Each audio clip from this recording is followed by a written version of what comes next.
fun to be in every single possible state you can be during these things. And let's see, opioids, alcohol, notes, and now this. Notes. The Pan Am Highway Blues. Or this I call large denominations. All right. See, so. you're going to have to... We're going to need like a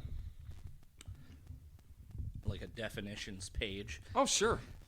Because you say notes, but it's like notes like money or notes like... I never thought about money, but yeah, C notes and all that. Notes like notes? Yeah, taking notes, which I gotta admit has kind of caught fire amongst the people I know. It's like nobody even questions it. Well, you gonna go take notes? Yep. Wink, wink. Nudge, nudge. Hey, can you put your phone down next to you? Down next to me? Yeah. Yeah, I'm getting interference. Oh, from is your it? phone. Okay, here. Get that out of the way. It's crazy. Is that better? Or? That's a lot better. Okay, cool. All right, take a poll here. We should come up with our definitions page. Oh, God. Yeah, but then it blows the whole covert part of it, you know? That's for when you write the biography when you're 60. Yeah, by the way, here's what I meant. When I'm 64. Oh, Lord. My mother turned 64 this year. You wouldn't know it. All right, so... We cold opening again, then? Of course we are. I figured as much. Whenever you're ready, you call it, and I'll do it. Yeah, I like to try to set our levels. Oh, yeah, for sure. We're not savages here. We're definitely savages. Well, to a certain degree, yeah. I just want this to be good for everybody. Oh, yeah. You're fucking right. This ain't about civilized. We're not an NPR. And today we're going to be discussing the autobiography of James Cameron.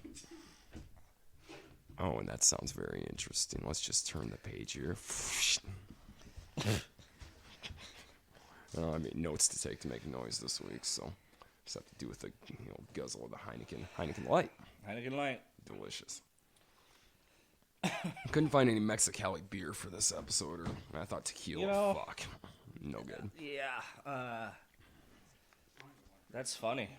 Why is that? Because that totally slipped my mind, and I would have done that. Oh, the themed booze. Themed booze. I just half a bottle of tequila in the liquor cabinet at home, but I don't think the missus would be happy with me. I'm not sure what's in the fridge, but there's a bottle of Bombay Sapphire. Okay. Oh, God, was our first podcast was that fucking New Amsterdam gin. Oh, yeah. There's something else. I think there's like a Megadeth beer left in there. A stout lemon. Yeah, I'm pretty sure that's the one. Right on. No, I have two beers sitting on my stereo, the AC/DC beer and the Iron Maiden beer. Have yet to crack them. I think it's past the point where I will. I think Sleep is coming out with a new beer. Are they really? Once again, sometimes I think I'm full of shit, but it sounds good. It just sounds great. They were going to make a lighter, right? Right. Oh, the sleep lighter. I showed you that one, didn't I? I don't remember, but hey, why don't you count us in? All right. In 5, 4, Tres Hombres, 2, 1. What's up, everybody? Chadwick von Tippitt and Joshua 40 the Hard Way Johnson. Back at it. It's been a while since the 4th. It has. It's been kind of a crazy 2 months for me. 2 months? A little longer, 2 months. August, September, Jesus. Most of October. Hey, I can math. Is that like I spent a week there last night or something like that? Yeah, New York Minute. You're not wrong, man. You're not wrong. But I'd say it's a nationwide thing, not just personal. But anyway, no, Chadwick is right. The last episode we did was 4th of July, and that was about the movie The Stone Age, and that was what it was. I thought that one went well. I enjoyed watching the movie 3 or 4 times. Shit, yeah. And the podcast itself went exactly how you thought it would. I think we derailed 200 times before we figured out, oh, wait, it's about these 2 guys named Hubs and Joe, right? Yeah. Might as well have been Josh and Chad. You're fucking right. Well, you wouldn't expect anything less. But, no, this installment, we're gonna talk about music. Yes, we are. Back to the music. And I'll go out on a limb and say, in memory of our fallen brother Dusty Hill, we're going to do one on the ZZ Top album, Tejas. I don't know if that's insulting or insulting or honorable. Why would that be insulting? Well, as you know, sure, the only good version of this record is the vinyl. You damn right. And I made the mistake of listening to it on YouTube. Oh, you wound up with the 1986 mix. And I own all the records. Of course. So I listened to it just recently, and I was like, this is fucking garbage. This is dog shit. Was that with the 1986? Yes, oh, God. It was the CD cut or whatever digital shit they had on YouTube. So I listened to it, and then I was like, this doesn't sit well. This is fucking horrible. This doesn't sit well with me, because it went, I listened to Tejas, and then it started playing something else. Sure. I don't know. And I was like, why is that so much better? Right. So then I went back and I found the vinyl version of it and I listened to it and I was like, okay. That happened to me. God, there was one afternoon I was at a fucking truck stop or something like that, and they had they have the CD racks, $5 for something to buy on your road trip. Right. I'll go through that anyway because you never know what you're going to find. I found a copy of Tejas. I went, fucking excellent. Popped it in, and as soon as that first snare hit, I'm like, oh, fuck. I bought the remastered version of it. I wound up throwing it away or something. Yeah, well, because it deserves to be thrown away. Right, and that's... Well, here's what's strange. Is like when they recorded that record, they were like, we're going to use every bit of technology available to us. In 1976. Which is mind-blowing to me because that album to me sounds exactly like what I would imagine Texas in the back roads looked like in 1976. It's such a Texas sounding album to me. You know what? In my opinion, for some reason I pick up a lot of funk on it. Oh hell yes! There's a whole lot of like a funk, like the late 70s funk. Funk was pretty popular, right? If you had to be able to dance to it. Yeah. And that's where the Tejas album to me. The reason why I'll take credit and or blame for this one. The reason why I picked it is because in my opinion, there are 3 different ZZ Tops. There's 70s, there's 80s, and then there's everything thereafter. 80s ZZ Top is what we were probably all introduced to first. Eliminator. Real slick, fucking polished, and amazing. But then you have 70s, which sounds like the 70s. It's like they're 2 fucking different bands. Almost entirely. Yeah, they were saying this was like a transition record, but they didn't know what they were transitioning to or from. See, and I would consider because they had just got that's the one. That's what I listened to immediately after. But they just got off of that Texas Worldwide tour. Yeah. Or did they record that in the middle of that? I think they recorded in the middle of it. No, the only reason why it's... Okay, so it wasn't the middle, but it is the middle because then they went and toured Tejas on the Texas World. Okay. Because they already had their tour named. All right. Yeah, Worldwide Texas, which... Oh, my God. It's criminal there's not more footage of that available. I'm sure there's something somewhere. Well, I keep unearthing bits and pieces of it on YouTube. And then there was that documentary Sam Dunn did, which was just excellent. Yep. Where they discussed that tour in great length and really think about the balls those guys had to do that at the time. Because it was a logistical nightmare with all the livestock and everything.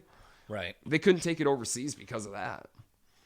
But yeah, worldwide, nationwide, more like it. But God, really dying on what that would have been like seeing that as a kid in 1975, 76. Yeah. Hey, there's a cactus and a fucking buzzard. There's a fucking steer, Yeah. And rattlesnakes and shit. On stage. Right. And like giant arena. But in a weird way, though, studying up on this in hindsight, it didn't seem like a gimmick. To me, it wasn't like, Kiss, which I love Kiss, but it's obvious you went to a Kiss show for the show. The music was almost secondary. The Worldwide Texas tour didn't hit me like that. You were still there for the music.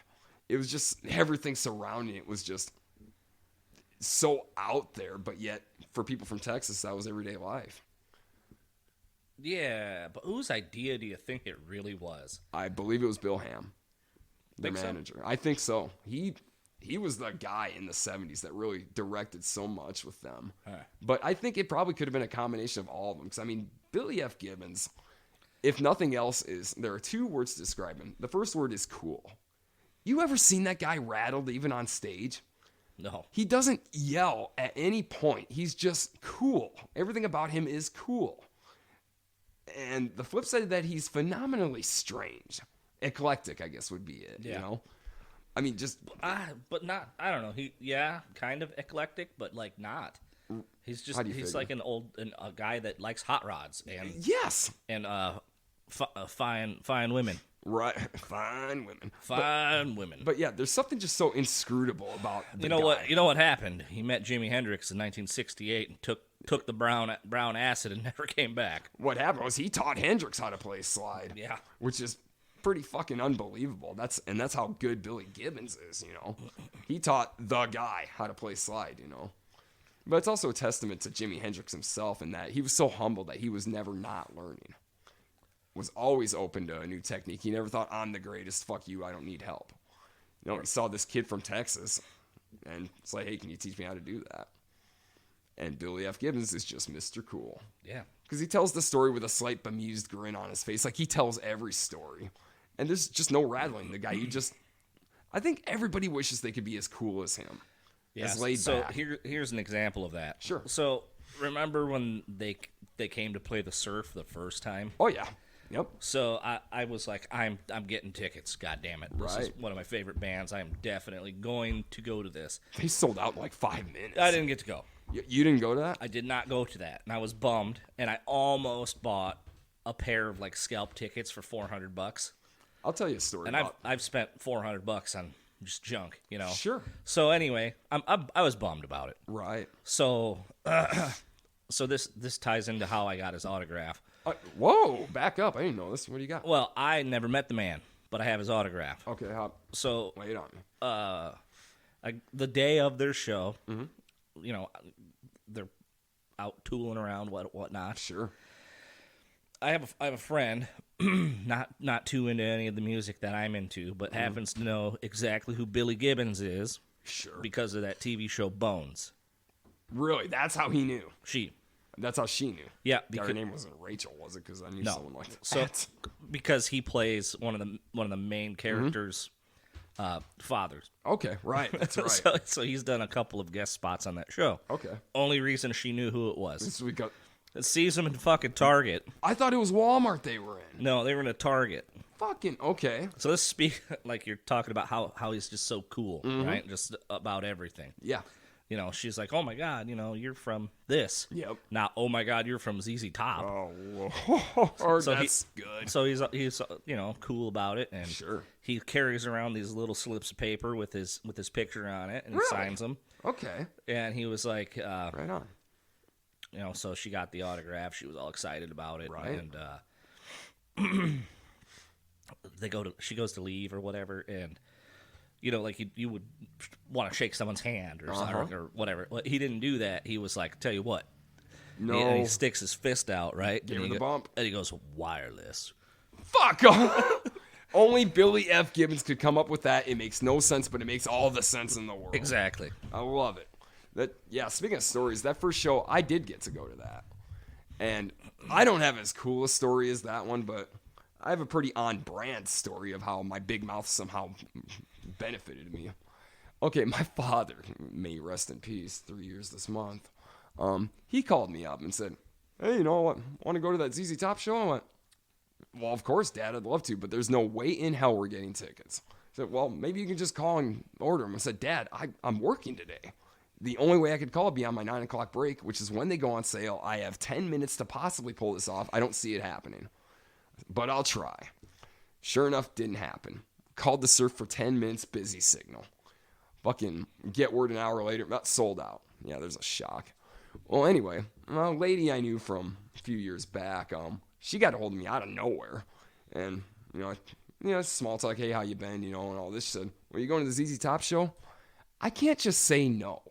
I have to give an elaborate and negative explanation of why I'm not going. I said, "Well, yeah, I wanted to, but fucking, it sold out, and damn well people were buying fucking 6 tickets a shot and all this fucking bullshit, so I didn't have a hope in hell. So no, long story short, I'm not going." Get a pause, and I can hear the laughter, and she goes, "Well, it's funny you should mention that because my husband and I bought 6 tickets, and we were wondering if you wanted to buy a couple of them."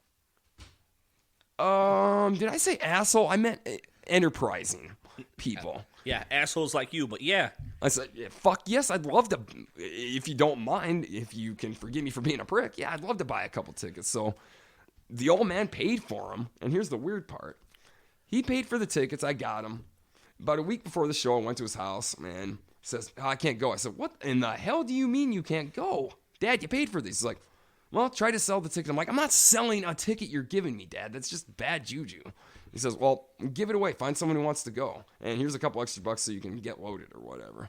Like, oh, you're amazing. Love you, Dad. Gave the ticket to a guy you know that we call Sap. Oh, yeah. Yep, he got the ticket. And I think I was there with him for 5 minutes and then we got separated or something. Yeah, but, you're better off. well, either way, he saw the show for free. I saw the show for free. The sad thing is I don't remember a fucking bit of it because I was so loaded. Oh, that's too bad.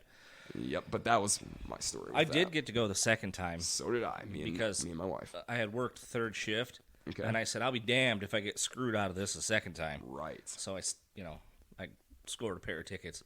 Yep. It was great. And I don't remember how difficult it was for me to get the second pair of tickets, but I know it worked out in that I bought 2 just in case I would need to bring somebody. And sure enough, a month later, the woman who became my wife, her and I got together.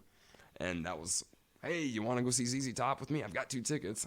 Then the show got postponed because Dusty Hill broke his hip. Oh, I forgot about that. Right. And that was also where we ran into Nicole's ex-husband at the show and talked to him for quite a while, which is a small interconnected world I live in, but yeah, that was how him and I actually got to be on pretty good terms. Was I ran into him one day and he's like, God, did you hear about the show? I said, hell yeah, but don't get rid of your ticket. Oh, I'm not. I'm like, good. Maybe we'll see you there. And sure enough, we did. Yeah. That show I remember. Well, good. I'm glad you remember that. My biggest complaint is it was just nothing but hits. And I will give you that. The only disclaimer I don't know what word I'm looking for. The only thing I can say is they have so fucking many hits. It's impossible not to. Well, it reminded me of listening to their greatest hits album, which is boredom to tears, really, for people like us, you know. Yeah, I mean, aside from having Shy Boy on it. Shy Boy? That's David Lee Roth, dude. You're thinking Rough Boy. Rough Boy, whatever. Which I fucking can't stand that song. Sorry, Billy. I don't like it either. I like stages off that album, and I don't even know why I like the song, but. But anyway, they didn't play it, but it was like listening to that greatest hits album. Well, if memory serves, they opened with "Got Me Under Pressure." Yeah. Oh, and then they played that rap song. Huh? That Lighters on the Dresser song. Oh yes, I Got to Get Paid. Yeah. Yep. Okay, I do remember that. That was like the one off, not as well known track they played. But yeah, the rest. That was for like a Dos Equis commercial. Was it? Yeah. Did not know that. I was just happy they played "Just Got Paid," because I wasn't looking forward to hearing anything like fucking Somebody Else Been Shaking Your Tree or Pan Am Highway Blues. But I was thinking, okay, just play Just Got Paid, and I'll be happy. Jesus Just Left Chicago. Oh shit, yeah. They played good hits, but it's like, why couldn't they play Brown Sugar or something off the first record like that? Right, and the tragic thing, or Blue Jean Blues or whatever, something like that. Right, and that's the tragic thing to me is after that documentary came out, they damn well could have been doing that because all of a sudden everybody's familiar with songs they probably never heard. People hear Brown Sugar, you think that's the Rolling Stones, Yeah. But no, the ZZ Top, I'll say I like their version, or I like their Brown Sugar so much better. Well, speaking of the Rolling Stones, they took that out of their set list. I saw that. The explanation I read from Mick Jagger was he was just sick of playing it. That was a woke thing, and that's why they did it. Woke. Which, woke. The song is pretty fucking explicit. We know what the fuck Brown Sugar is. It's either a black chick or it's fucking heroin. But for Christ's sakes, it's rock and roll, And I like it. Yeah, but I like it. I see what you did there. Mm-hmm. But yeah, I saw that and I thought, if they took something like Shattered out of the set list, okay, disappointment. But Brown Sugar is iconic. It was a #1 hit. Yeah. But then again, the Stones, now that Charlie Watts died, maybe it's time to cut it out. I don't know. They never will. I mean, they were born to do it and they'll die doing that. But yeah, Charlie Watts, it's like, okay, this is real. One of the Stones died. It's not really the Stones anymore to me. Only because they had that lineup for so goddamn long. It's like ZZ Top going out without Dusty Hill. No, thank you. Yeah, that's strange. I mean, they got their tech doing it, so It's like... And he does a serviceable job. Yeah, but it's just not the same. No, and I mean, does he have the Dusty Hill voice? I don't know. I didn't see any live stuff. I haven't either, but if you get into the fanboyism of picking your favorite member of a band, for me, it was Dusty Hill and ZZ Top. Just because that fucking voice, man. He could sing backup vocals to a conversation with me, and I'd be fucking entertained. I'll have a hamburger. Have a hamburger. Lift the cheese. No more cheese. I mean, that's just because he was so fucking, I guess, leather-lunged about whatever he was doing. I could listen to him for hours and just be entertained. I mean, like the song Chevrolet off the second album.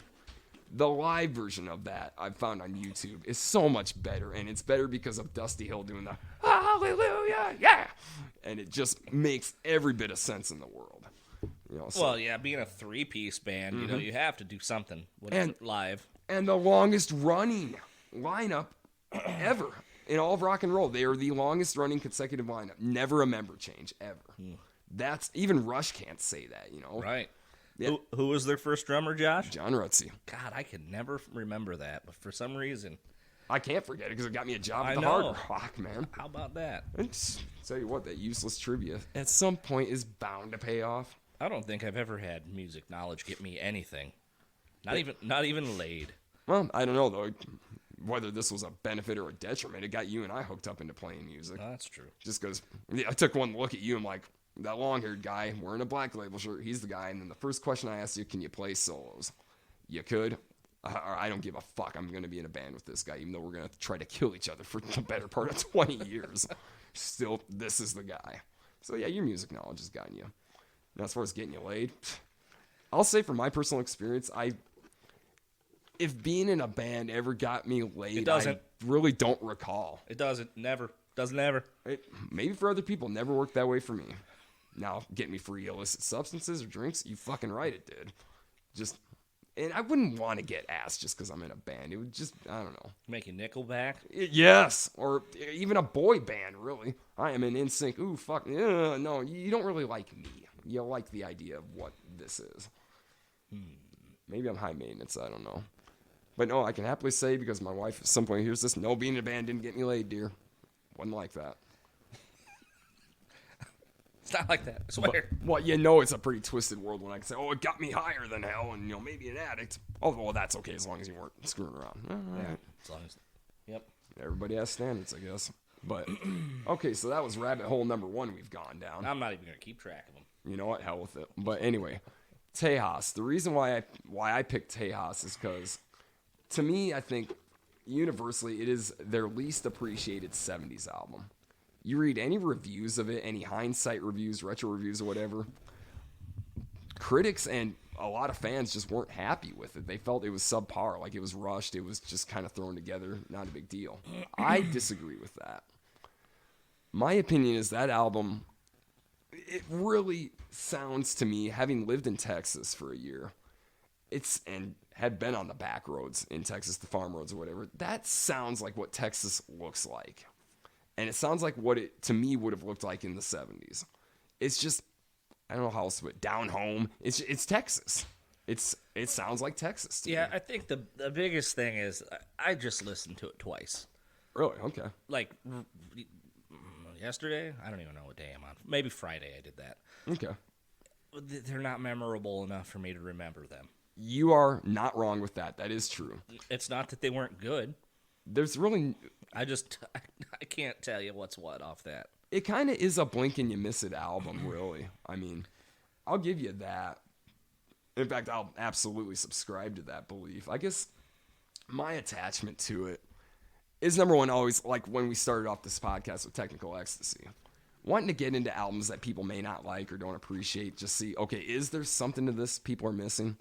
And then the other thing is, going into the usual introductions to whatever, of course my father factors into this. He had 2 ZZ Top vinyls. One of them was Tres Hombres, which, phenomenal album, and arguably their best. And the other one, for some inexplicable reason, was Tejas. I don't recall him ever playing Tejas when I was growing up. It was just there. So I would just look at it, and you'd see the cover. It's got this longhorn steer on there, you know, in this desert landscape. And you open it up, and you look at the pictures of the band, all wearing the nudie suits and the cowboy hats. And the tacky nudie suits at that, with the rhinestones and all this shit. Right. But I remember the picture of Dusty Hill, the best. The one just solo picture of him. He's wearing mirrored aviator sunglasses. He's got his mouth open like he's laughing. Fucking the scraggly beard before he had the long beard. And then this glint of light coming off the sunglasses. And I just thought, this guy looks tacky. He looks like the sleazy guy at the bar that you drink with, but that is so cool. I love that image of Dusty Hill. And I think that's when I became a fan of him. And that was before even listening to the album. I started diving into it probably, I want to say, one of my last 4 years, probably 2011, 2012. Bored of whatever the hell I had, so going down the YouTube rabbit holes. Oh, I'll listen to this for free. Oh, Tejas. Okay, what does this album sound like? And you're right, there wasn't really anything memorable on it. But I kept coming back to it because there were so many songs that... They're good. Right, and they, to me, didn't even sound like ZZ Top. Sometimes it kind of sounded like the Stones. It sounded like a different band entirely. It's like such an outlier in their catalog. Like we like I was just saying, there are 3 different ZZ Tops. It doesn't even sound like 70s ZZ Top. It sounds like, to me, Texas. Like they were really getting in touch with roots of some sort. A lot of twangy guitar and things like that. Yeah, it was a lot cleaner toned because they used the Vox Beatles amps. They went real old school. So they went kind of cleaner. Okay, gotcha. A little bit. I mean, there's still some fuzz on the guitar and stuff, but it's not as like. Well, it's not heavy. No, heavy. I mean, like saturated, not heavy. Like sure, you know. And that's where one of the things that in that documentary, Bill Ham, their manager, had established was there will be no overdubs in all this. There are a lot of overdubs on that album, just as far as guitar tracks go, and I find it funny that there's such a contrast between like the twangy clean tone and then Billy's fucking fuzz tone on certain songs. Like It's Only Love, the first song, you have that da-da-da-da-bah, which is fuzz, and then bam, bam, bam. The fuck? It's almost 2 different songs, really. And Pan Am Highway Blues, like I said, it gets real clean and spanky, like spanky, like funk. Yes, definitely. Like country funk, though. Like not something you'd hear in the ghetto, but something you'd hear in the cornfield. You know. What? I know when you say funk, there's a couple different types of funk. I've never heard any funk in a cornfield before. I literally just pulled that on my bony ass, but I get it. I stand by it. What the fuck is that? What does that sound like? Sounds like It's Only Love. I don't know. It sounds like, you know what it sounds like? It sounds like the solo in Pan Am Highway Blues, which to me, that's my favorite song on that album. And I can see why. I like that track. It's pretty good. The slide's good. Yeah, if you held the gun to my head and said, right now, dickhead, pick your favorite ZZ Top song ever, it would be that one.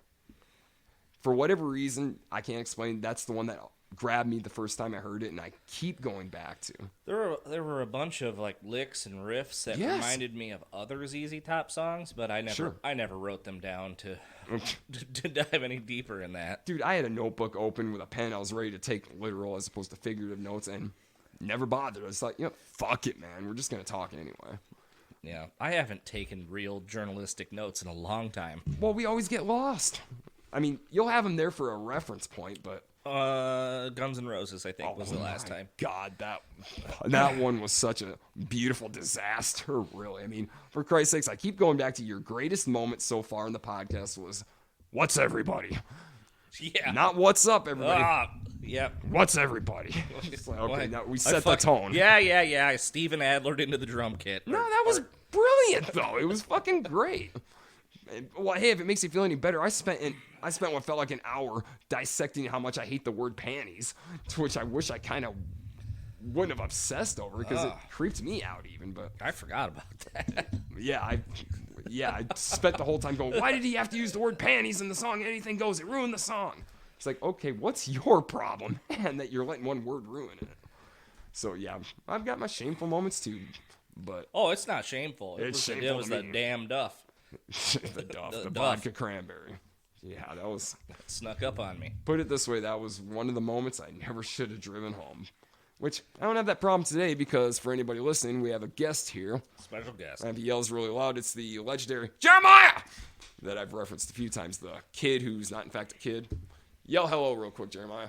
Hi, thank you for having me. Yes, sir. I like it. Thank you for having me. Very professional. What do you mean kid who's not really a kid? You remember when I kept saying, oh, he's a kid, he's 20 years old, and then the next week I'm like, yeah, I was wrong. He's like 30 years old, which is still a kid to my 41-year-old ass. But I mean, all right. Nevertheless, I felt the journalistic integrity. I had to elaborate and correct myself. I see. Yes, for all 3 people that are listening. But anyway. For all 3 listeners. Oh, yeah, Brandon, Dan, and Jeremiah. What's up, brothers? How y'all doing? But anyway. Well, I think Doug gives a listen still once in a while. Doug listens. Janice listens.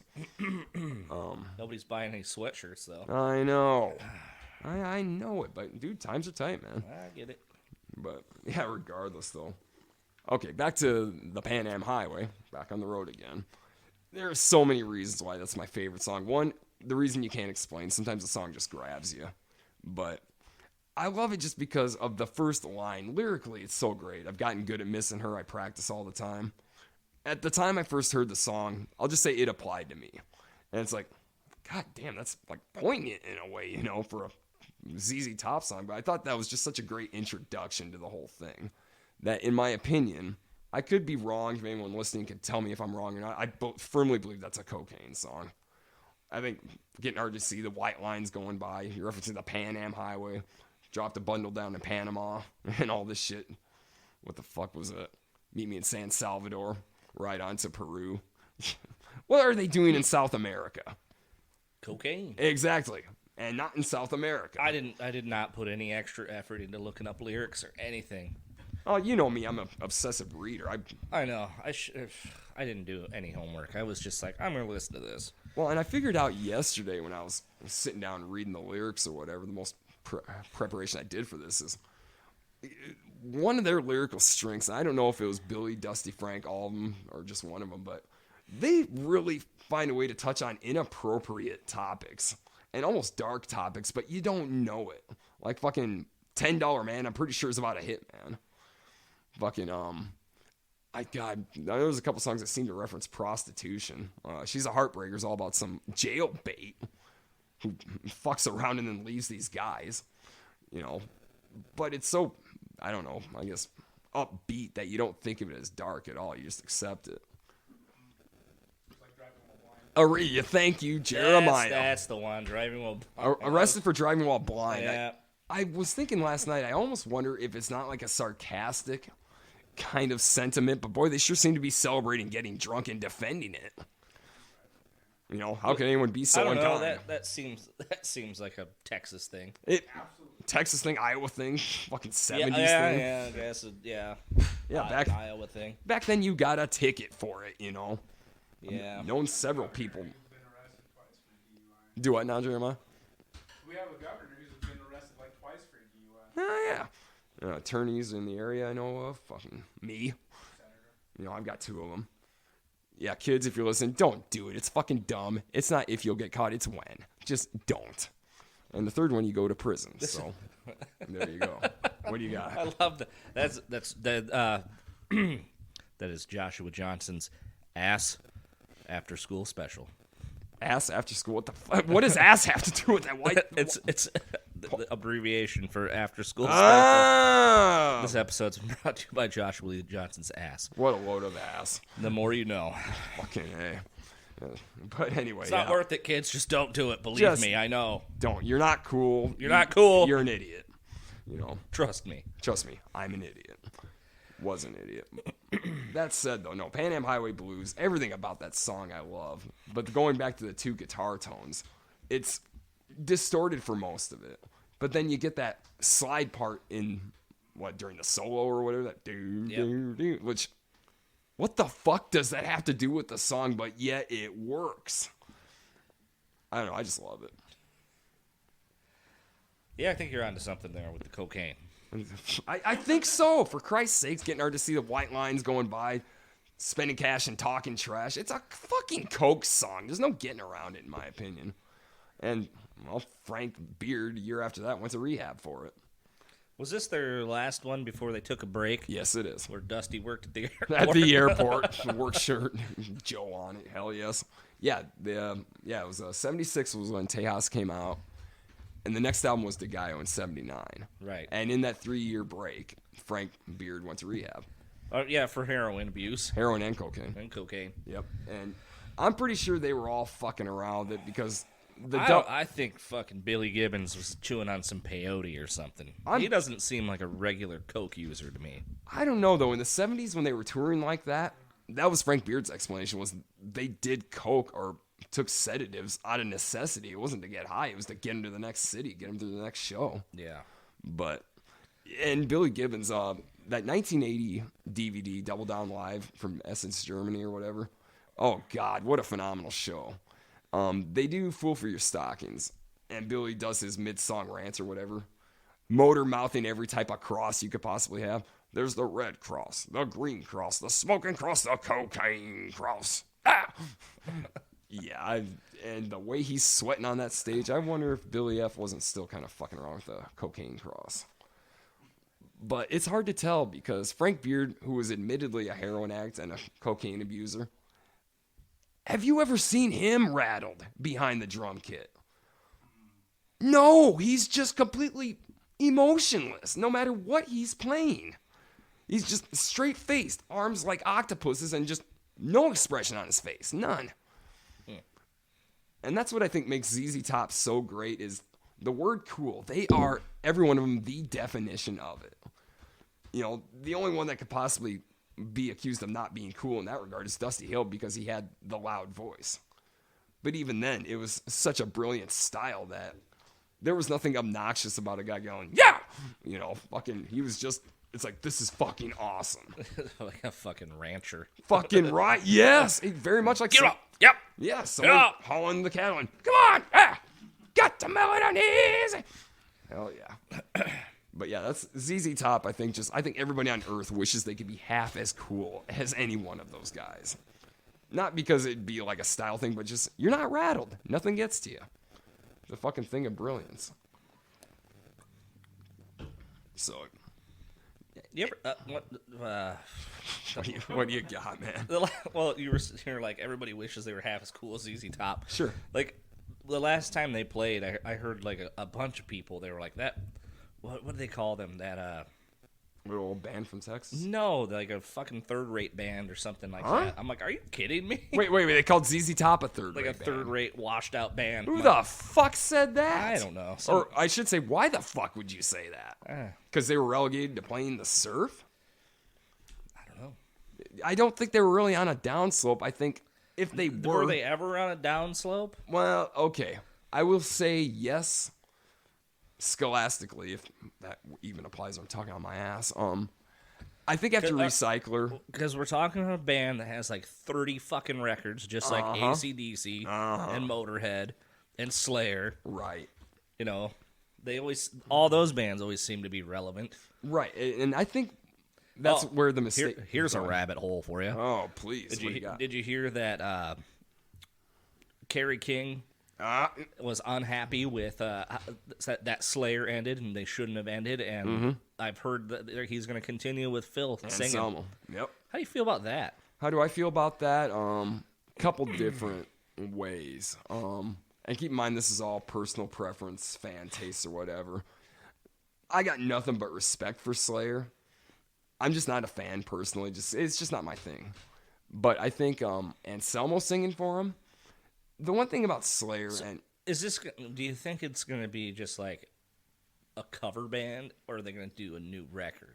I think Kerry wants to do a new record. I know that Phil can do the old Slayer. Oh, sure. I've seen it. Rain and Blood and all that. We've seen it throughout, the years and all the footage, and they're buddies. They've all Pantera and Slayer played together tons of times. And Anselmo is an unapologetic Slayer fan. Right. How do I think it would go?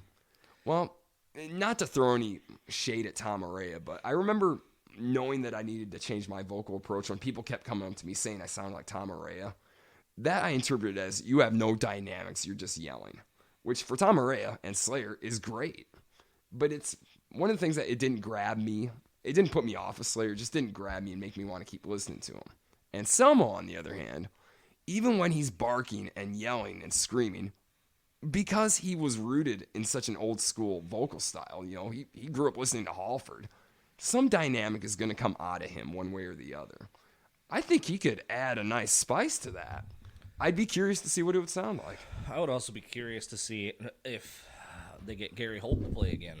Yeah, that's the one wild card I've been reading is he's basically saying, nope, not going to happen, and I'm focusing on Exodus. So Well, they do have a new record that they're working on, or either it's probably come out by now. I don't know. right, I follow it about as well as you do. I really don't, but no, would I listen to it? Absolutely, I'd give it a chance. Would I continue to? Probably not, just because my tastes don't go there anymore. I'm not as angry and aggressive as I once was. But I would absolutely give it a chance and objectively listen and probably enjoy it because Anselmo, like I said, even when he's barking and screaming, you still know it's Anselmo. He's got a certain inflection to his voice that really adds a lot to even the heavier stuff. There's soul to it. Whereas Tom Araya, nothing against him. He was perfect for Slayer. There wasn't the soul there. Which, how much soul can you have singing Angel of Death? But Anselmo's got a bit of soul that other singers don't have, in my opinion. So, Down's Backyard Bash or whatever you were talking to me about? Right. I don't remember. When was that? Probably the July 4th, I think. No, I mean, like, when did when did it happen? Yeah. After July 4th, so I'm obviously wrong. Oh, God. I don't know. It was this year, right? It was, absolutely Okay, this so year. they did that streaming event this year. Yep. I obviously missed it. So did I. I've only caught a small snippet. Same here. And you were saying you were thinking they tuned down. It sounds to me like they tuned down. No. No? Nope. Well, what's the change then? Because Anselmo's vocals are different. Yeah, he's probably doing that on purpose. But I'm sure but he the band's not tuned down. Really? Yeah. Okay. Oh, solves that mystery. Because they're tuned down pretty low anyway. Well, right. But yeah, something was different about it, and he was probably just using different vocal techniques because he's hurt his voice. Oh, man. Well, did you hear any of the vulgar display of Pantera they did with the Illegals? It's not good. They tuned it down. They absolutely tuned down. And it was, I will never say it's not good just because I'm such a fucking fanboy for Anselmo. He could belch the fucking phone book and I would buy it. But it was definitely different. You know, and it kind of made me wonder where people are still screaming, come on, Pantera, reunite. I don't want them to. I don't want them to. I want to kind of keep the memory, you know. That's my opinion. But there are how many kids, like legit kids, who are getting in their parents' Pantera collection and going, God, I would love to see this. Well, Dime isn't alive anymore. Vinny's not alive anymore. You're not seeing Pantera. That's right. Speaking of which, Sure. I heard another thing. The Dimebag's estate. Oh God, go ahead. I think they're splitting with Dean Guitars. Yep, big fucking feud there, I guess. Yeah. And I can't remember all the particulars of it, but I think it bottom line boiled down to like a disrespect of Dime's, well, for all intents and purposes, widow, Rita Haney. Yeah, what I gather is she's probably not making any money. I bet she's hitting some hard times. I don't know. I bet you that she's hitting hard times. Think so? And they need that endorsement to keep that money going. I don't think Dean disrespected Dime's legacy at all. Okay, and I'm not giving an opinion. And I'm pretty sure they're probably pretty fair with what they're doing, considering they don't have an artist. Yeah, well, right, and I think that was the big thing was something about creative control, right? Something like that, and it wound up becoming a big war or whatever. But yeah, I did hear about that, and it's sad to me. It's like, my God, you know, the man's been gone for how long? Can we just enjoy the legacy and leave it at that? And I bet you're going to probably see a bunch of his guitars get auctioned pretty soon. You know what? You're probably right, and funny you mentioned that because that was something Phil Anselmo's ex-wife did many years ago. Opal, Big Mama, if you will. She had gone on eBay auctioning off a bunch of memorabilia, and there were two sides to that opinion. One of them was, of course, the fucking peanut gallery saying, oh, how could she's just trying to sell off, blah, blah, blah, you know, fucking using him, blah, blah, blah. And for her part, I'll give her credit. She addressed everybody directly and said, I see why you're saying that, but we are divorced. And maybe somebody else can get more enjoyment out of this than I can. But the simple fact is I don't want to hold on to it because we're divorced. I thought, she's not wrong. Good for her, you know. Yeah, I don't know. I think that the fucking money's drying up, if you know what I mean. And you're probably right. I mean, because you kind of got to wonder. they were known partiers, and they always do that dime bash thing. Right, and there was that chapter or that section I should say in Rex's biography where Dime came to his house like, I think I'm fucking broke, man. Yeah. And he didn't understand basic math. What was it, blowing $1,000 a night or something like that? He couldn't figure out how the hell he would have gone through $7,000 in a week. Yeah. Yeah. Yeah, and Rita probably is spending some money. I don't know. I'm not sure, but I think God, when you talk about people who are deceased, and it becomes a public feud, I think there's too much that becomes public. Yeah, you're right, but I don't think they did it. They're not doing them wrong. I think that they're they've got their contractual obligations, and they're doing what they can do. You don't have that artist anymore. Right, and business is business. Like you put his name on something, well, then what? Right. You don't have him out there playing it. Right. It can only go so far, and you can only do so much. That's true. That's very true. Oh, boy. Yeah. Finances and death and everything else. And public opinion, which, yeah, I guess that's another rabbit hole to go down to. Fucking seeing more and more how Facebook is getting their asses handed to them. Well, they're renaming. I saw that. They're going to go through a rebranding. The fuck? In my opinion, that's the single worst thing they could do. Shit happens like that all the time. In a way, I'm glad, though. I'm glad for that movie, The Social Dilemma. Have you seen that? I've seen part of it. Watch it. Well, I have a problem staying awake. So Okay, yeah, fair enough. And I have a problem watching a movie all the way through without Dad, Joshua.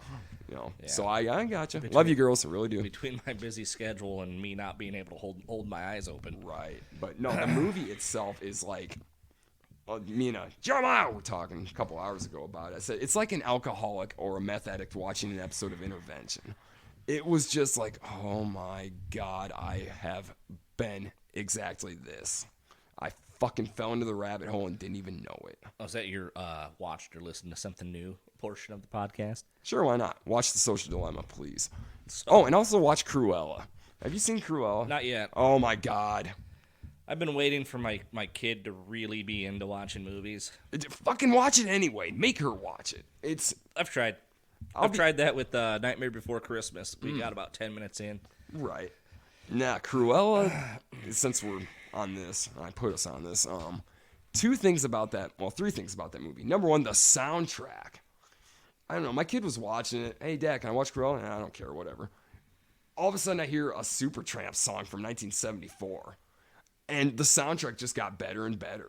It's such a great soundtrack. For Christ's sakes, they have Ike and Tina Turner playing Whole Lotta Love and come together. Really? And they sound amazing. In a Disney movie. Right. I'll be damned.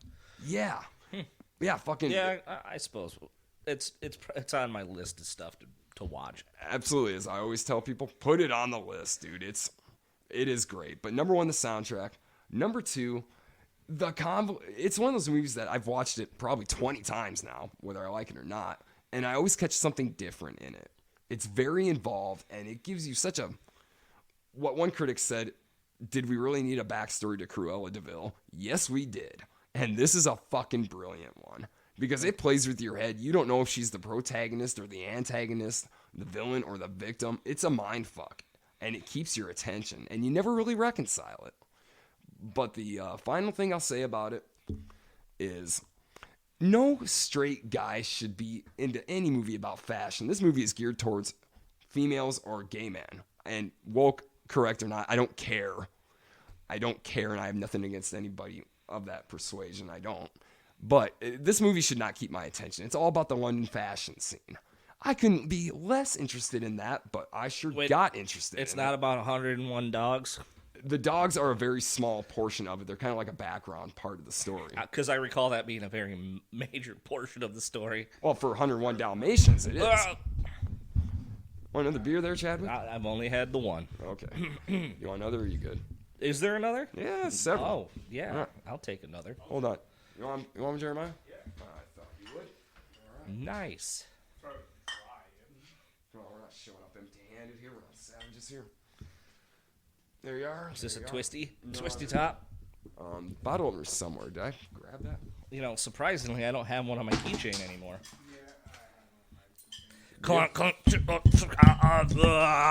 Like we're a bunch of drunks. Like we're a bunch of drunks? Not much of a stretch there. Welcome to our podcast where we just clank shit around. I hate to say this, I'm gonna need that thing. I don't know where the hell my bottle opener went. I think it's sitting right there. The gray thing? Yeah. Ah, in that case, take your keys, god damn it. Oh, okay. So, yes, Cruella. That's... Okay. I'll definitely have to watch that. But the one point I wanted to make, right, I'm not getting lost on this one because there's a point and it's an important one. All right, so like I said, it's all about fashion. I couldn't be less interested in fashion. The movie's so damn good, even I got sucked into that aspect of it.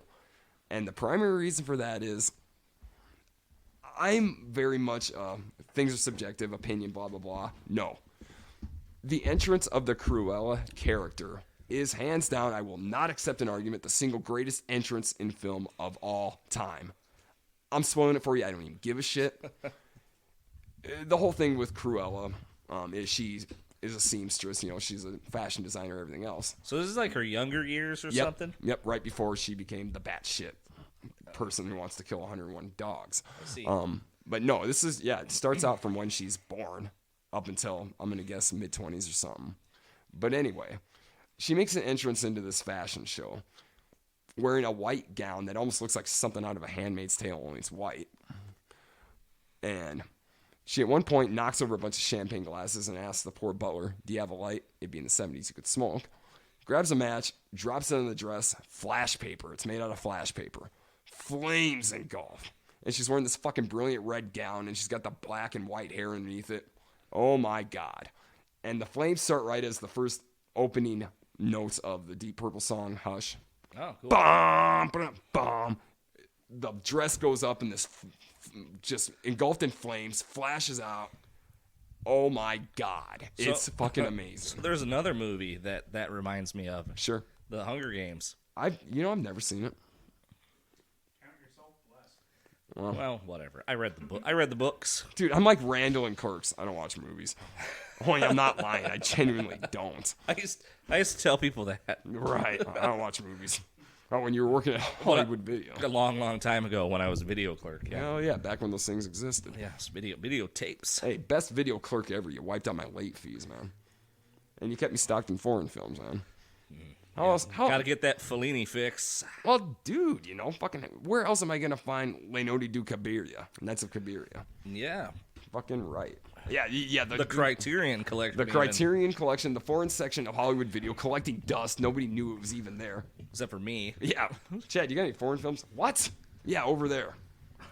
Yeah, nobody touched these fucking things in North Iowa. Nobody cared. Nobody. They literally covered in dust. Well, the funny thing is, so like I worked at the video store in Ames. Oh, right, that's right. Right, remember that? Oh, yeah. So like they had the largest collection of movies in Iowa. They had the entire Criterion Collection. Ames, a store in Ames had the largest collection. Oh, that's yeah, cool. they had the largest. Okay, Iowa State, I can see that. Yeah.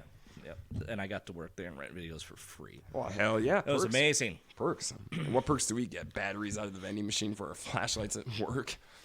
You haven't worked Not that videos in I do that. Blockbuster? Yeah. Yeah. Was it Hollywood Video down there too? Yeah. Okay. Like every fucking title you could imagine. Right on. And, it being like a gigantic college town, like, I'm not surprised when people would ask for something. Like when you ask for foreign films. Sure. Not surprised at all. Okay, that makes sense because college town people imported from all over. Yeah, and then there's always college projects about fucking movies and things. And one of the Okay. one of the most rented movies was Groundhog Day. Hey, put your little hand in mine. Boom. Yep. Fucking Groundhog. It was Groundhog Day and African Queen. African Queen. All right, that old movie. Yeah, Which I've never seen. Well, it's good. I trust it is. It's a good flick. I can't remember what the project is because my roommate had to do it. Oh, this was for your project? Or No, not mine. For your roommates. Okay. For my roommate. All right. But I had the hookup. Well, naturally. Somebody had stole every copy of Groundhog Day, or they never came back. So, What? So I was like, how about we do African Queen instead? Because I've got it right here on VHS. Wait, it stole every guy. What? Yeah, college students, fucking bastards, man. Every one of them. College students of all people stealing Groundhog Day. Okay, I don't know why that hits me odd, because the premise is this middle-aged guy in a fucking small town on the East Coast. He's a weatherman. What the fuck does any college kid have to relate to that? like I said, I don't remember what the project was, but I'm pretty sure there was some kind of compare and contrasting of this, and there's some fucking What's the deeper meaning of Groundhog Day? Yeah, what's the deeper meaning of Groundhog Day? We already figured it out. Don't be an asshole. If you're an asshole, you're gonna be stuck in the same day over and over again. You know, that was fucking You're gonna be stuck in this purgatory hell. Right. The stupidest holiday ever. Well, I still say glass half empty, glass half full. Unfortunately, it would drive you to the point of madness, of course. But if you had to, like today, let's say today was Groundhog Day for all of us, I think I could hang with that. Wake up every day knowing I got a podcast going. Then again, I don't know how tonight's gonna go when I get home, so maybe this wouldn't be a good Groundhog Day. Yeah. I don't know though. It's like Bill Murray's character said. You know, let's look at the drunks that he was with. They were the ones that said, "This is a glass half full, glass half empty situation." Then they drive on the railroad tracks and order flapjacks from the cop. Turley flapjacks. It's been a long time since I've seen Groundhog Day. Right. I think I watched it so much that I can pretty well recite it, and that's cool. Yeah, that's cool. Anyway, I was going somewhere with this, but I totally forgot. You're welcome. It had to do with my clerking days, but whatever. Foreign films. I don't know. We're just gonna move on. So, yeah, please, guy. I know your answer to this. Listen to anything new? Obviously. Did I? Well, let's see. Not new as in newly released, but did another vinyl run to a... All right, I plugged Vinyl Cup in West Des Moines last time. Now I'm going to plug Toontown in Mankato. Phenomenal vinyl shop. I love it. If somehow you guys get wind of this, you all are just amazing. Love that store. If you've not been there, you go there. It's so incredible. The only two vinyl stores I went to down in Ames were closed. Right, you told me the that. day I went down there. Mother. So I'm still a member of that vinyl club that I told you about. Oh, right, the metal. The metal club. Okay. So I was supposed to get, I can't remember. I was supposed to get a vinyl of a band I had heard of. Who's that? I can't remember. Yeah, Jesus. All right. But instead, they sent me the wrong vinyl. And which one was that? I don't know. It was like called Witch Mother or something. Witch Mother. Okay, so we've run out of fucking who knows. Doom names. It was some shit I'd never heard of. Okay. And that I didn't order. All right. Obviously, I'm not too happy. I would imagine So not. I had to email them and say, "Look, you sent me the wrong thing." And they said, "Yeah, there was a mix-up with the distributor, and Okay. we got it all sorted out. Hey. We're gonna send you your vinyl, and you All can right. go ahead and keep this." So I've got Nice. fucking Witch Moon Mother or whatever the fuck it's called. You know exactly what it sounds like, too. Dun, dun. Yeah, probably. The only question is the singer using a high-pitched Geddy Lee voice? Or the Ozzy voice. Or the Ozzy. Yeah, Ozzy, yes, Ozzy, not Geddy Lee. Ozzy. Is it the Ozzy Doom, or is it going to be Al Cisneros in the monotone? Yeah, I don't know. I haven't listened to it yet, but I'll be interested. No, what did so I... that was cool of that company to let me. Oh, hell yeah. I got a free vinyl out of it, and I'm supposed to be getting Power Trip Oh, okay, right. here shortly. Okay. Let's see. Now, here's the usual. Oh, I did listen to something new. What do you So, out of curiosity, I listened to Vended. Vended? Okay, so this is a band that has Corey Taylor's son in it and Oh, okay. Clown's son. I got you. All right. So, I listened to what I'm going to guess is their single, Okay. which was like done in the studio, so everything sounded nice. Right. It's okay. It's okay. All right. So then I saw them do a live streaming show, and then I was just like, this isn't for me. Okay, so it did not I'm quite. not. I'm just. God, I'm so old. Dude, I know it. And, okay, so what did I score at Toontown? Yeah, I'm so old. Yeah, here's what I got. Fucking finally got myself a copy of British Steel on CD for the car, which you gotta have that. I can't believe I didn't have that at this point. Now, vinyls. Managed to get two of the Sleep albums I'd been after, The Clarity and Leagues Beneath, both singles with the etched B-side or I whatever. only have one of those. You got Leagues Beneath, I'm pretty Right. sure. The Clarity is great. It's a 45, though, which, Right. whatever. But no, both are just excellent. And like I've told you before, Chad, yeah, you can hear them on YouTube or digital. My God, it just does not compare to vinyl. You get that full bass sound in there. It's amazing. Speaking of which, Sure. I have two of the three Asbesto Death records. Oh, cool. I thought that was cool. Hell yeah. They're ones, 2 of them are 7-inch and one's a 10. Oh, okay. Yeah, so right on. I'm pretty happy about that. That's, ZZ Top Electric Order. I was transferring you on that. what's that, Jeremiah? I was transferring you on to T-Rex. Electric Order, right? Okay, did I listen to anything new? Jeremiah is right. Oh, and with a save. Yeah, he inadvertently introduced me to T-Rex. And I'd Like you've never listened to T-Rex before? not aside from Bang a Gong, Get It On, or 20th Century Boy, or whatever the hell. No, we were at work the other day, and he's in the bay next to me, and I hear something that sounds fairly British, fairly glam, early 70s. And then I heard Bang a Gong, Get It On. I said, dude, is this fucking T-Rex? Like, yeah, you never listened to this? I'm like, I've never listened to this album. And it was great. But, yeah, so he's right. I did get turned on to T-Rex. But what else did I buy? Here's where I've got to buy something that has Chad give me the look of, the fuck? All right. So in addition to the Sleep albums, I found a vinyl copy of GNR Lies, which was fucking nice. And yes, it has 1 in a Million. I'm sorry, I like Completist. I wanted that song on there. Although I found it funny that they pressed the vinyl on white vinyl. What? Yes, it's white vinyl. Which I thought, okay, you have 1 in a Million and you didn't have a forethought to maybe not put it on white vinyl. Which seems weird. Yeah, a little bit. Just white vinyl seems weird. But here's the weirdest one for you. Warrant. Dirty, Rotten, Filthy, Stinking Rich. I bought that on vinyl. That doesn't surprise me. I didn't think you'd be I'm surprised. not surprised at all that you bought that on vinyl. But, no. That's with like the big, fat, slobby looking guy on the cover. Yep, Yeah. with the dollar bill hair and all that shit. Yeah. No, I bought that because, really, I'll defend any of those bands. I'm not that big a Warrant fan. I mean, I think Janie Lane, as I've said before, I think he was a quality songwriter. I think he got lumped into a fucking genre that was on its last legs, and unfortunately they represented some of the worst aspects of it. But no, when he died, this is where the connection comes in. When he died, 2011, I don't know why, don't ask me why, but the song Heaven I've always loved. I think it probably reminds me of when I was a kid when I first heard it, but I remember when he died, I thought, as was the style at the time on Facebook, I got to post a link, to rest in peace of a guy I never met or whatever the fuck. But I put up the song Heaven, and there was only one other person on my friends list that I knew of that put that up, and that person, years later, would become my wife.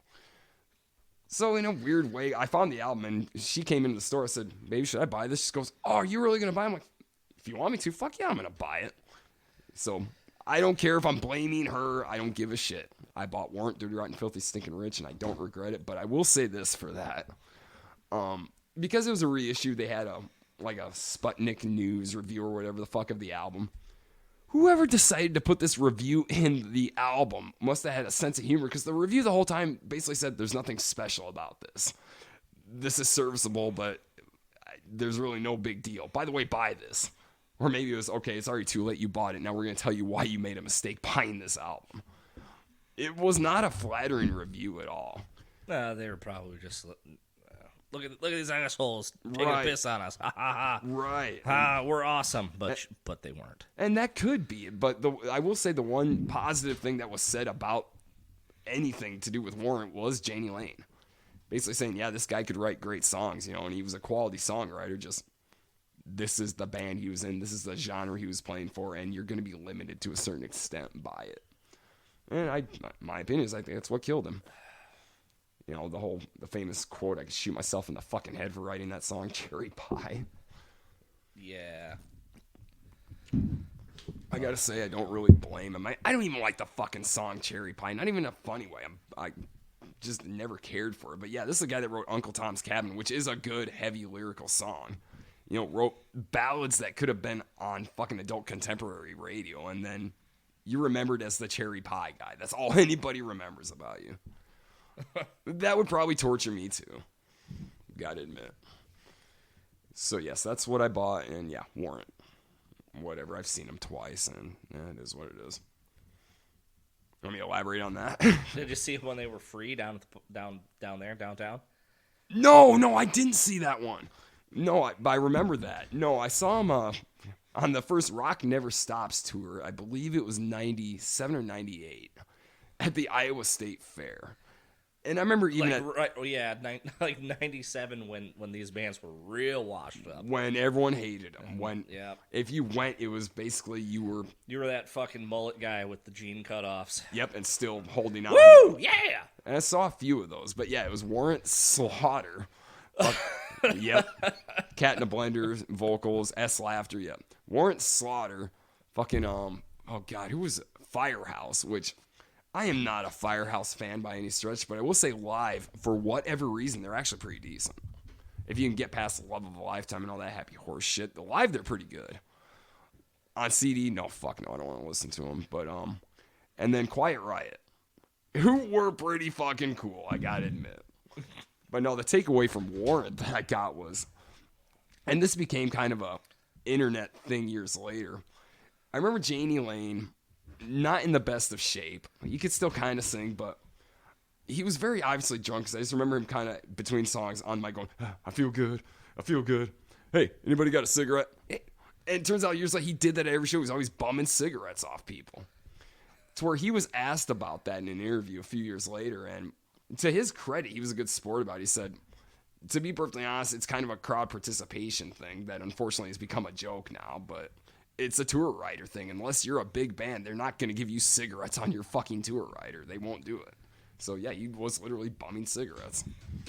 Nice. Yeah, so. All those royalties for cherry pie couldn't buy a fucking pack of smokes. Oh, he admitted at one point that he really fucked that one up because he was the sole songwriter, so he got the lion's share and just blew it all on shit like a Corvette that he wrecked a week later and stuff like that. Oh, man. Just like Rockstar. Yeah. Oh, yeah. Definitely. But yeah, that was the tragedy of Janie Lane, really. Poor guy who had talent, but unfortunately isn't going to be remembered for it. All right, so ZZ Top. I think we've exhausted Warren enough. Thank God. Hey, tell me about it. I have their album, and even I don't want to talk about them that much. Nothing against them, just yeah. But no, ZZ Top. The other album I was thinking about when Tejas came to mind was the album El Loco.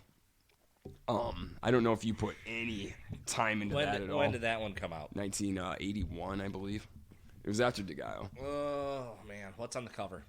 It's the three of them in like a desert wearing sombreros. I'm trying to think if I have that one. Tube Snake Boogie and Pearl Necklace are on that album. But boy, that phone is not being very nice. No, it's not. But no, El Loco. If ZZ Top had a yacht rock album, it would be that one. It is very laid back. Oh, yacht rock. Oh, okay. So. Sure. All right. I told you earlier that I made the mistake of listening to the bad version of this record first. That's what it reminds me of. It reminds me of yacht rock, like when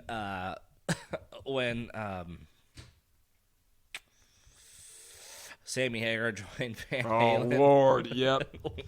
Oh God. Everybody turned into polo wearing yacht dads. Drink milk, buy a Nissan, and start a relationship. Yep, that's what it sounded like to me. Yeah, totally. Because I mean, I get what ZZ Top was doing, because Eliminator just went stratospheric. They probably thought, okay, you know what?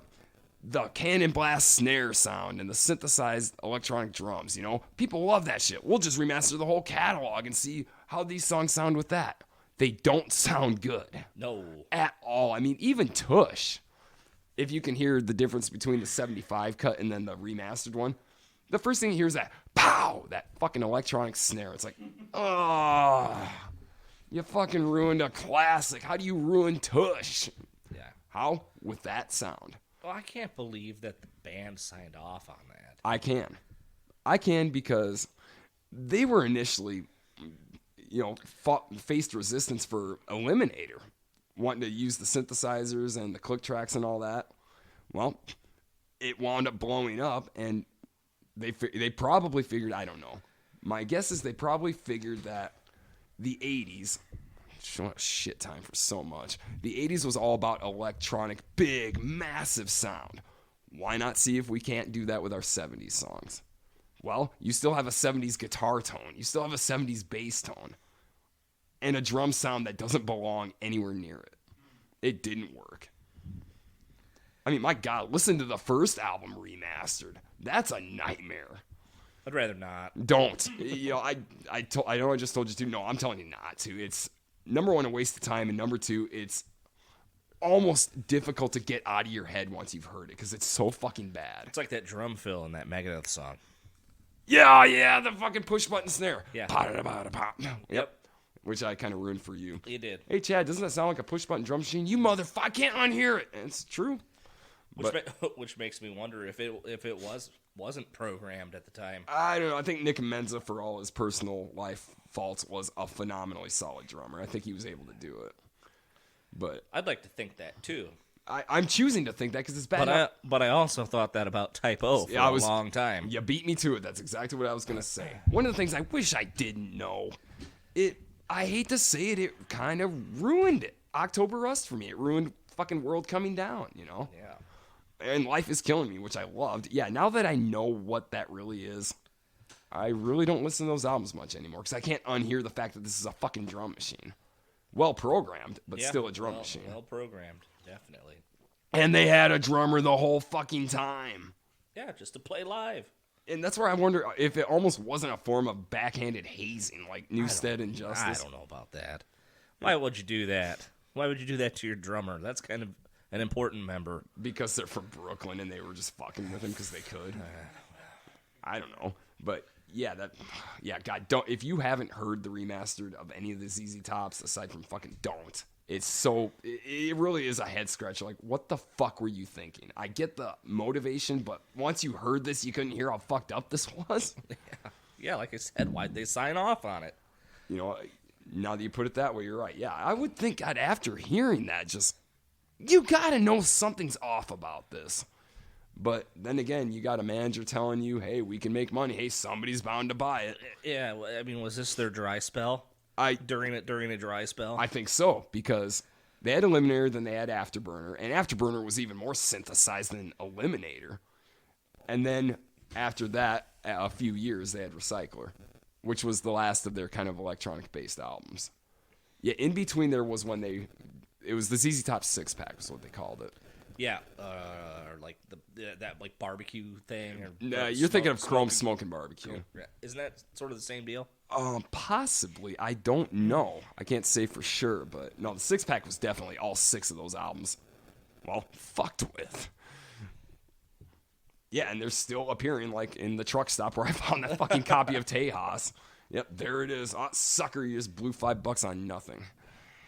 And fucking fix it.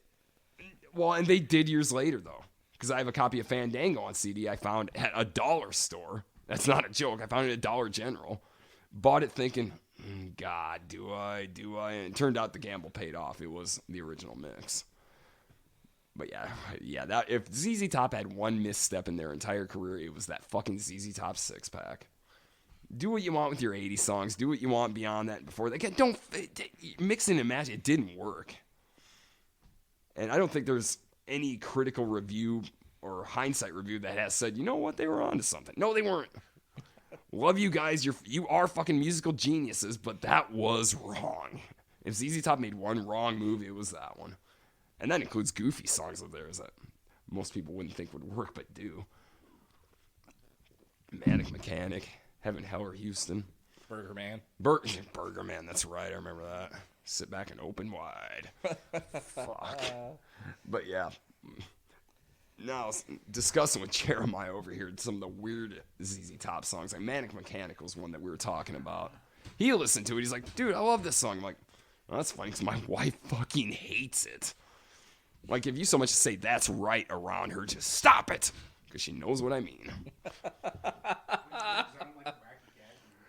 You want a race if you incite. Yeah, it's phenomenally fucking weird, and it's meant to be, but for whatever reason, I can live with that. The song Heaven, Hell, or Houston is even fucking more bizarre, though. But yet, I can listen to it. There's no singing at all. It's just him talking through that voice disguiser thing or whatever. I have yet to really decipher what he's talking about. I think he's talking about meeting up with an ex on the street and catching up with her and then saying so long. I have a job in public relations. The fuck are you talking about? Dude, what? What record was that on? El Loco. Oh. I'm going to have to see if I have that on vinyl. Okay. I couldn't. I used Spotify. I couldn't find it in there. Yeah, he couldn't find it on Spotify. I've got it on vinyl.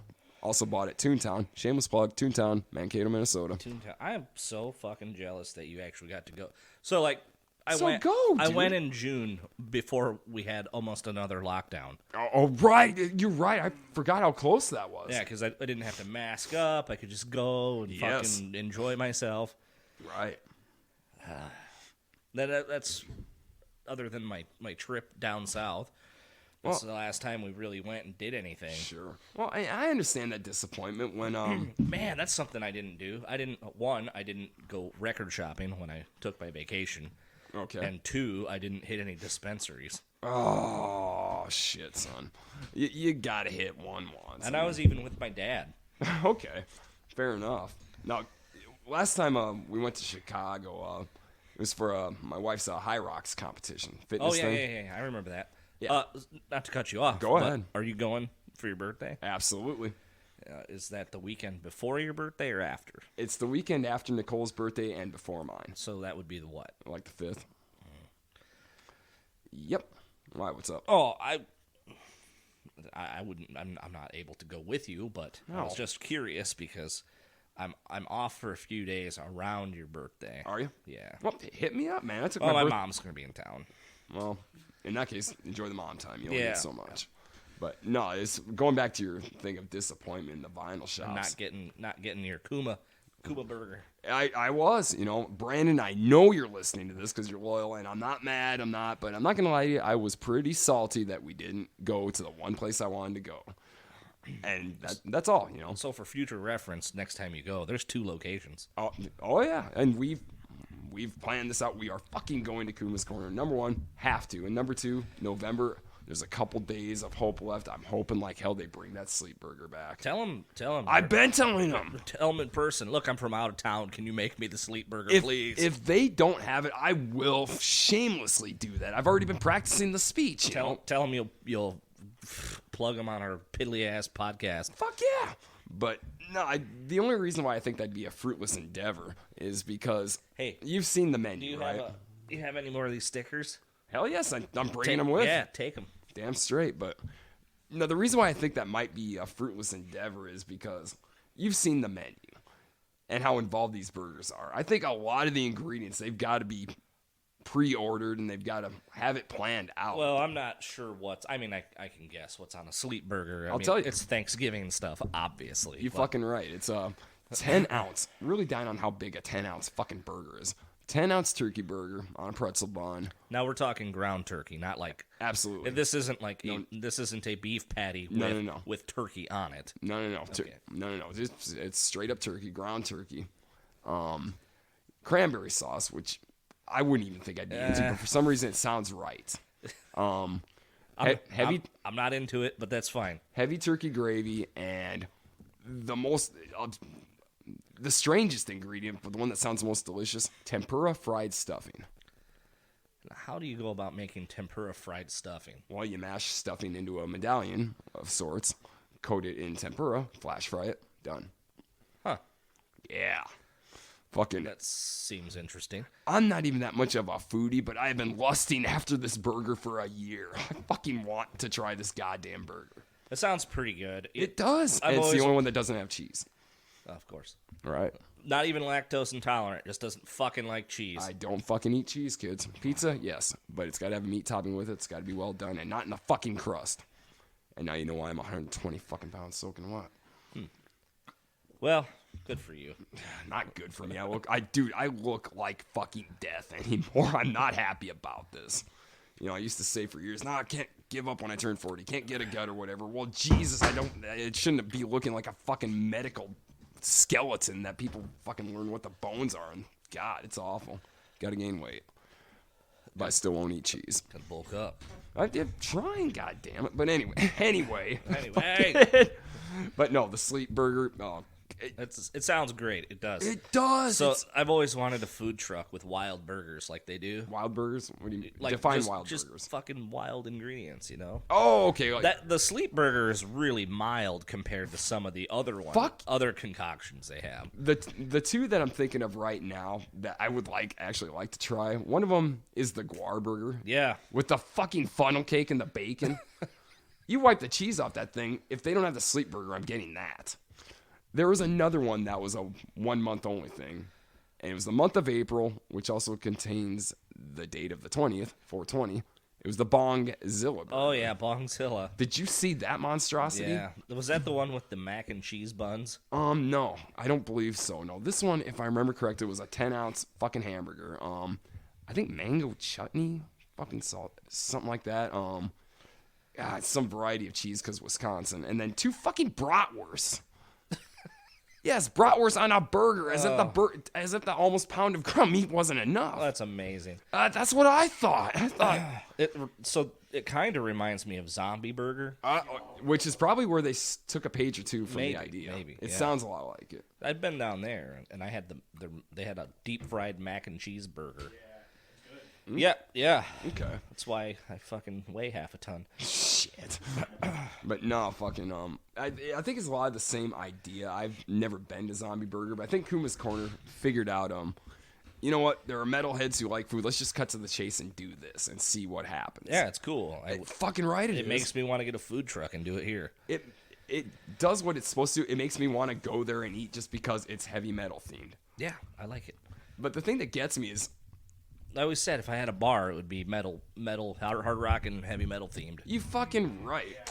Like Dennis Leary's idea for a bar because he was so fed up with people. He's like, it's going to be called O'Leary's. And it's going to be nothing but the Rolling Stones 24/7 on the jukebox. Yeah.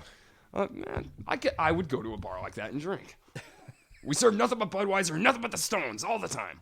That's you know it. what? You sold me. When you come in and ask for a shot, it's always a shot of tequila. Tequila. Dude, this is O'Leary's. This is an Irish bar, man. You're you gotta drinking have- Jameson, yeah, that's son. right. You gotta have the whiskey. Yeah, fucking, or Bushmill, something, anything. But yeah, the one thing I do like about Kuma's Corner, one of the things I should say is they take some fucking obscure bands and feature them. They sure do. It's a fucking Hey, Goblin Cock burger for crying out. Fucking right. Me and you are probably the only people who knew Goblin Cock are. Right, and that to me. And I apologize to the band on the podcast. Right, yeah, yes you did. But yeah, that to me that takes some balls to do that. I mean, you know, a heavy metal fucking burger joint, fucking phenomenal idea, genius. What would the ZZ Top burger have on it? I would imagine some form of chili. All the meats? Well, I don't know. Billy Gibbons is a vegetarian. That's what? Yes. That seems weird. It does with a band that is so based on barbecue, but yeah, he's a vegetarian. But no, ZZ Top burger. TV dinner. There'd be some form of chili. Burger Man. There'd be some form of chili on there. He wasn't always vegetarian, was he? I don't think so. Had to have been later. Well, of course. Well, yeah, because the first album he demanded the barbecue. Right. But yeah, fucking Yeah. That's when they fucked with the guitars. Well, and that's where you on got that record. And that's where I start thinking, what would if somehow a One More Last Time burger happened, or if some band we were in got big enough to be recognized by them? Fucking, I don't know. I think the Sublimate burger would have pickles on it. Okay, I guess if I were to make a burger, I'd call it the 2-for-1 burger. 2-for-1. Well, just like the burgers I make at home with half of it Jimmy Dean sausage, regular, half of it fucking ground sirloin, marble that up together. Now, if I was going to go Kuma's Corner full on gourmet, people would be bored because my tastes are boring, but it would just be bacon, tomato, and ketchup. Yeah, so you gotta get the blend of meat right. Right, and that you can't just go to the grocery store and get 80-20. You gotta like actually grind it with like prime rib or something. I don't know though. I found that the ground sirloin, depending on where you get it, the 90-10 is what I go for. Yeah, it's pretty good. And then when you use the sausage, there's enough fucking fat in that it marbles it just fine. But yeah, the 2-for-1 burger. Yeah, you definitely gotta mix your meats. Yep. Well, yeah. If you're doing a burger, you gotta have mixed meat. But I would imagine like fucking ZZ Top burger would be called the Buzzard or something. The Buzzard. Okay. It'd be like bison. All right, if you're going bison beef. You know? Yes, I could see that. Something smoky barbecue sauce. Brisket. It's Texas. You have to have brisket on it. Brisket on it, and like. Yeah, fuck the chili. The barbecue sauce. You're right. Yeah, I don't think it would have chili. I mean, yeah, that's Tex-Mex and all, but sure. maybe on the side. Maybe a side of chili. I could see that. But yeah, if my signature burger, it would be that 2-for-1 thing. It would be boring as hell, but boy, I'd eat it every day. ZZ Top burger served with a side of chili and a cigar. How about some fries on the side? Yeah. Fucking the burger man. I mean, I don't know. That they haven't done that yet kind of blows my mind because they're very obviously foodies. Well, like I said, if I had my own, this is where my mind goes. Right, of course. Me, I couldn't possibly have a food truck because I'm so fucking finicky with what I eat. I'd be dull as shit. I mean, I can cook for the ladies what they want, but I just won't eat it. I sell $1 grilled cheese sandwiches minus the cheese. Fuck. Dry white toast. The Elwood, I would call it. Dry white toast. That'd be the quickest profit turnaround ever, the Elwood. That's probably the best fucking roundabout reference right there. Is we came all the way back to the Blues Brothers. You fucking And right. I don't know if we caught that in the cold open. I don't think we did. I think that was before you were recording. Maybe we caught that in the cold open. I don't know. Right, but that's what we do. You know, one way or another, you're going to find your way back home. I don't know how. Sweet home Chicago. Fucking Jesus, just... right. Sweet home Tejas. Yeah. Which we were discussing. But it does kind of bring about an interesting question. What really, now that I think about it, having picked that album, what really can we say about it? I mean, we both extolled the virtues of Pan Am Highway Blues, which was, I gotta admit, Chad, was my whole reason for wanting that album, just so I could talk about that song at great length. I don't know. It's good. Right. It's not, it's not my favorite, but It's good. I don't feel the way about it that I feel about Technical Ecstasy. Okay, so you don't abjectly hate it. Right. Well, I don't hate Technical Ecstasy, but that's not Black Sabbath. Okay, I see. You know what I mean? That's like saying fucking Tony Martin era Black Sabbath is Black Sabbath. It's not. I agree with you 100%. I think that was the point that I made on that first podcast was, as a 70s relic, I love it. But as a Sabbath album, it's not. It doesn't. It unfortunately doesn't qualify. It doesn't embody any of the things I think of when you talk about Black Sabbath. Right. And I don't feel this way about Tejas because it definitely feels it's a like ZZ a Top ZZ album. Top record. It is, and it's. I don't know if it's. I wouldn't say it's underrated or. It's what it is. It is what it is. Yeah, it's just there to be discovered to either like or not like. And I think it says something that was one of the two vinyls that my father owned, and I don't recall him listening to it once, ever. It's not unlistenable. I don't think that I skipped any tracks. They were all very listenable. They were enjoyable. Sure, and I still listen to it every now and again. I mean, but yeah, I gotta admit, as far as skippable tracks, which is hard to do on vinyl, but there's some I could live without. Well, actually, Jeremiah and I on the way here. Snappy Khaki came on, and he just, God, I hate this song. I said, he's like, right after El Diablo. And I thought that was a great example of personal taste because I could skip El Diablo, and I like Snappy Khaki because it's weird in the 70s. Like, wow, wow, wow. Yeah, funky. It's just odd and off, and that's kind of why I like it. But I can absolutely see why he would go, I don't want to hear this. But yeah, that's kind of the fun of an album like that, But I don't know. To me, I mean, like you said, it is a ZZ Top album. You know it's them, but it to me just does not sound like any of their other albums. It's like it didn't have any hits. Yeah, well, it didn't. It's Only Love, I know it was released, did not perform worth a shit. And then I possibly Arrested for Driving While Blind may have been. I don't think it even hit. That may have been their hit. I don't think that one even hit the 100 though. Yeah, I'm not sure. And insofar as like classic rock radio, how many decades later, you only hear It's Only Love. And that's it. You don't hear anything else off that album. I'm even trying to remember even hearing that on the radio. Hey, dude, pause me one time. Perfect. All right, so we're back in then? We're back in. All right, I ain't even going to lie to anybody listening. We had to pause real quick, and we don't remember where the hell we were. Yeah, well, This is what you get when you don't edit anything. Yeah, We're not one of those fancy podcasts. No. We like it raw. Fucking right. Raw ass. Raw ass, huh? I don't know where to go with that. But all right, so I think we're probably ready to kind of wrap up the whole discussion. There's not much that can be said for. We've said it. Tejas. Yeah. That's a Native American word for friends. Right, and you know how long it took me up to last year to figure that out. I thought it was a Spanish word for Texas. That's what I thought. I did for fucking years. Yeah. Yeah, I think Wikipedia was where I learned Tejas means friend. Motherfucker, I've been referring to Texas as Tejas for years, thinking I was fucking cool or creative. Tex-Mex in it, but you're not. It's like, no, you're a moron. It's very obvious you're not from Texas. Yeah, it's obvious. Yeah. Fucking Midwesterner. Fucking right. I'll do you now. Eh? Hey, fucking. No, that's Canada. You betcha. Oh, you betcha. That's Midwest. Wisconsin, specifically, I would think. Fucking Minnesota, Iowa. Yep. Ope. Fucking Ope. You know, I've never been the Ope guy. I never understood that one. But I see it. I see it a lot. The Ope. Or maybe I've seen it so often it doesn't register. You'll start seeing it now. Oh, of course I fucking will. But all right, so yeah. It's not too bad. Hey, Iowa nice isn't even really that nice anyway. So it's not anymore. But if you compare it to other parts of the country, did you know it's a Wikipedia entry? I didn't know that. Yeah. Fucking Iowa nice. Along the lines of Southern hospitality, Iowa nice.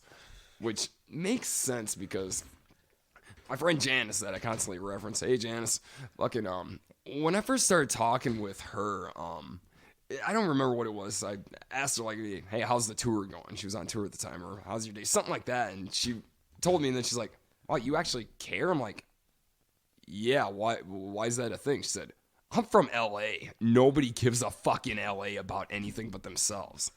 Which I thought, I don't know what to think about that. But then another lady I knew my ex-wife, she lived in LA.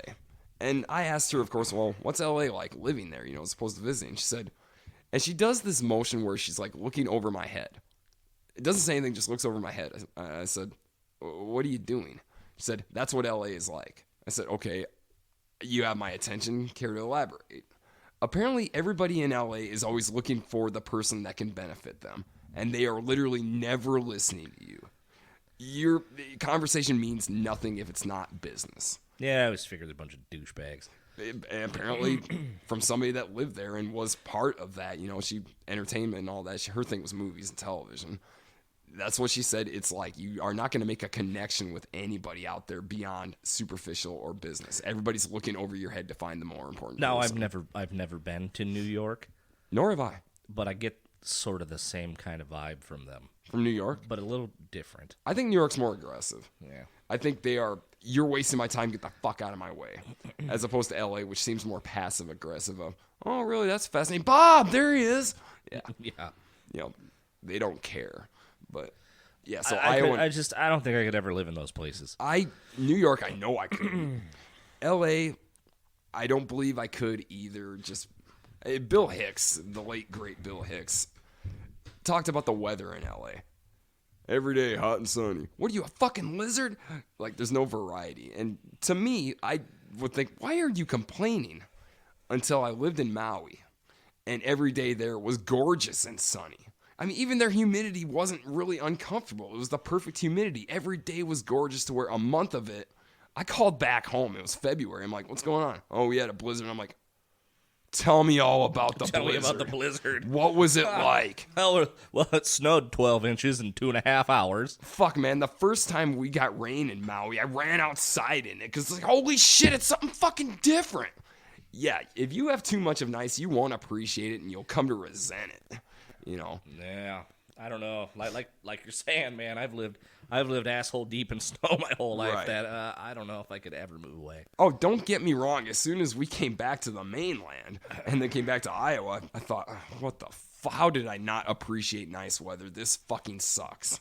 I hate snow. I hate cold. I was a moron. I should have appreciated this more. I don't know. We kind of need it. I mean, like it kills bugs. Oh, dude. I couldn't imagine living somewhere where you got to watch out for fucking scorpions or something crazy like that. Absolutely. If it comes to any part of the country you could live in, I would still pick Iowa with the blizzards and everything else, just because you have hurricanes on one end, you have the fucking California's on fire, fucking Texas got hit with a winter they were not prepared for, and the power grid went out. Oh, that's right. I forgot about that. Oh, what a mess. And then, Arizona, which sounds great until you got to check your boots for scorpions every morning. Yeah. Iowa doesn't have that. Iowa, in my opinion, is probably the safest fucking place to live as far as And we're all a bunch of nature. whiteys. Yeah. What do you mean? Just nothing but white people here? Yeah, you know how that is. No, I don't, Chad. Now Well, I'm maybe gotta I elaborate. do because I'm from Illinois, where Sure, it's sure. a little different. It's a culture shock. Okay, I see what you're saying. You know what I mean? I think culture shock is good. I think I do too. I think a bunch of these Iowans need to experience it a little more. you're fucking right. To be predisposed to fear somebody because of a skin color is just fucked It's up. ridiculous. But I also try to look at it from the perspective of somebody that's only been in Iowa. And unfortunately, your only frame of reference is television or whatever. And quite frankly, when you have one race that's portrayed as the villains or the criminals, in real life, you may very well see it that way. And that's just fucking sad. Fucking go to a bookstore, talk to somebody of a different race, and find out, you know what, they're people. Go to a bookstore. I don't know. Go to a bar, something, anything, a public place. Go to a bookstore. That's another one of Josh's asses. After school special. You fucking right. Read a book, kids. Read Go to a fucking book. Go to a bookstore. Seriously, I'm gonna be the old man on the porch screaming, "Get off my lawn!" I'm gonna do it right now. Pick up a fucking book. That's great advice. It is. Pick up a goddamn book. Put the phone down. Put the game console down. These are all fine things in moderation. Pick up a book. Use your imagination. Use your mind. Christ, I'm exhausted with that rant even. All right, so now I've gotten that out of my system. Tune in, drop out. Fuck, tune in, drop out, crack a book. All right, but Drop out of life with bong in hand. follow the smoke to the rift-filled land. Nazareth. All right, so any final thoughts for all the good people? I don't know, man. I didn't feel like I wasted my time. It was cool. There you go. That's a plus. It's a ZZ Top record. You're fucking right. I mean, expand your horizons. Listen to Tejas. You don't even have to buy the goddamn thing. Go on YouTube for fuck's sake and listen to it. but and see be what you think. careful. How Don't so? get that digital version. Right. Look for something called vinyl rip or original master. Don't get suckered like I did at the truck stop or Chad did. Yeah. Yeah. Get the original 1976 mix That remaster's a bummer, man. and see what you think. And if you like it, fucking right. If you don't say I didn't warn you. It's not for everybody. But me, I love it. Chad, he tolerates it. Jeremiah, he's digging it. Or just listen to Pan Am Highway Blues. Great tune. All right, so you want to lead us out of this whole fucking cesspool? Spool. Just first word that came to my mind. Lead us out of the desert that we're asleep in, according to that album. It's the last track, "Sleep in the Desert." It's instrumental. Oh, that's right. Oh, yeah. Yeah. I totally forgot about the instrumental track. And that's kind of the point of the album, is it's not that memorable. Oh, but it is good. You're fucking right. I suppose if there's going to be any song leading you out of that record, it'd be an instrumental, I guess. For sure, and a very calm, laid back. It sounds like someone asleep in the desert. Yeah, you know what? They're good at naming songs. That's the other thing, if we're going to extend this anymore. I love ZZ Top's song titles because they're always, even if they're nonsensical, they're intriguing. Like Snappy Khaki. The fuck does that mean? I don't know, man. But you remember it. Hot Blue and Righteous. I love that title. Master of Sparks. Things like that. I love their song titles because they're just, once again, you don't even question it. There's a certain hipness to it. Even if it's nonsense like Snappy Khaki, There's something kind of hip about it. Well, like I said earlier, it goes to that whole fucking the wireless fist bump. Wireless fist bump. Billy Gibbons. Yep, and only Billy F. Gibbons could come up with that. Just and the most bizarre shit, but it works. it makes all the fucking sense in the world because it's him, because he's that cool. Just fucking, and I leave you with these words of wisdom. Fucking Judd Nelson, man. Judd Nelson. Jesus, we ain't even got time to explain that. This has been Chadwick Von Tippitt. And Joshua 40 the hard way, Lee Johnson. Or one more. Last time, hasta.